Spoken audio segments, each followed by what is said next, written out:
children had a frightened, wary look, and their clothes were patched. The gaunt men carried swords and daggers with a new familiarity, and even the women had poniards belted at their waists. What could have happened to make them like this? And why are they so late? Wondered Aragon. He remembered the traders as being full of good cheer, but there was none of that now. Gallo pushed down the street, searching for Murloc, a trader who specialized in odd trinkets and pieces of jewelry.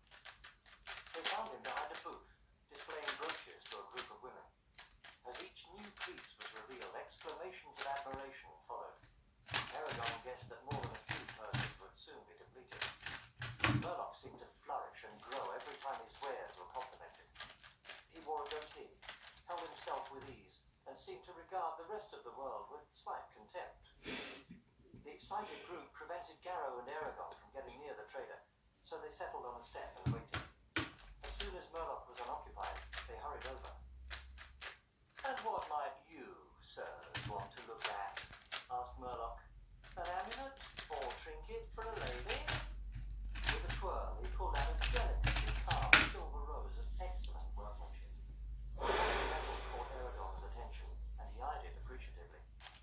The trader continued, "Not even £3, though it has come all the way from the famed craftsman of Bellatona." Garrow spoke in a quiet voice. "We aren't looking to buy, but to sell." Murloc immediately covered the rose and looked at them with new interest. "I see. Maybe, if this item is of any value, you would like to trade it for one or two of these exquisite pieces?" He paused for a moment while Aragon and his uncle stood uncomfortably, then continued, "You did bring the object of consideration?" "We have it, but we would rather show it to you elsewhere," said Garrow in a firm voice. Murloc raised an eyebrow, but spoke smoothly. "In that case, let me invite you to my tent." He gathered up his wares and gently laid them in an iron-bound chest, which he locked. Then he ushered them up the street and into the temporary camp. They wound between the wagons to a tent removed from the rest of the traders. It was crimson at the top and sable at the bottom, with thin triangles of colour stabbing into each other.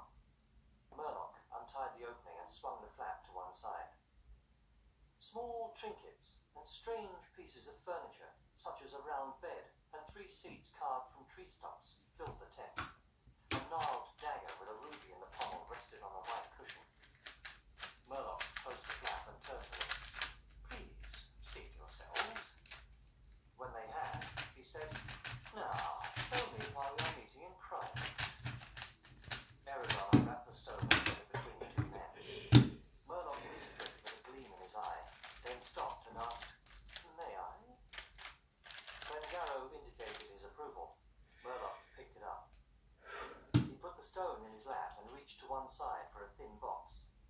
Opened, it revealed a large set of copper scales which he set on the ground.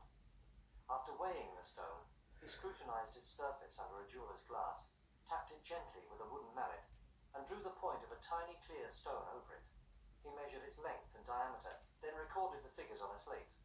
He considered the results for a while. "Do you know what this is worth?" "No," admitted Garrow. His cheek twitched and he shifted uncomfortably on the seat. Murloc grimaced. "Unfortunately, neither do I. But I can tell you this much. The white rings are the same material as the blue that surrounds them, only a different colour. What that material might be, though, I haven't a clue. It's harder than any rock I've ever seen, harder even than diamond. Whoever shaped it used tools I've never seen, or magic. Also, it's hollow." "What?" exclaimed Garrow.